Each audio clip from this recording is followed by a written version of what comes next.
En parlant de difficulté, l'une des parties les plus fascinantes de Monster Hunter est sans doute son aspect hautement coopératif. Les monstres deviennent plus forts selon le nombre de participants dans les quêtes et ça devient un vrai travail de coordination de s'organiser avec ses alliés pour vaincre les monstres de la manière la plus efficace. Ou la plus marrante. Depuis Monster Hunter World, il existe un système de fusée de détresse que vous pouvez lancer après avoir combattu un monstre suffisamment longtemps pour voir d'autres joueurs aléatoires débarquer à votre rescousse. Cet opus a apporté d'autres améliorations qui sont venues renforcer l'aspect interactif du jeu. Un nouvel outil pour pister et détecter les traces de monstres. Une fronde qui permet de lancer des objets ramassés à la volée tout en servant de grappin. La capacité à communiquer avec certains monstres pour qu'ils vous servent de monture temporaire. Tout est fait pour nous plonger dans un monde sauvage foisonnant. Je sais qu'on a évoqué les mécaniques de jeu tout à l'heure, mais il faut absolument dissocier l'histoire de Monster Hunter de la boucle de gameplay que le jeu met en place pour être agréable.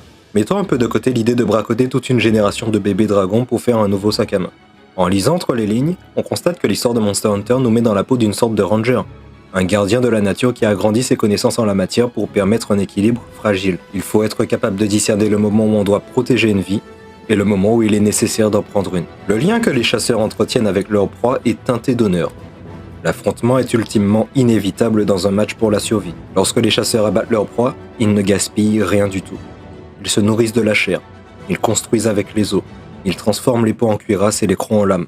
Ils s'imprègnent de la puissance des créatures défuntes et se partent de leurs attributs pour gagner la force de protéger les leurs. Pour les chasseurs, il s'agit d'une marque de profond respect, un témoignage qui rend justice à l'âme d'une vie défunte. Au passage, c'est pour cette raison que les armes et les armures des jeux octroient des bonus et des capacités directement liées à la symbolique de chaque monstre.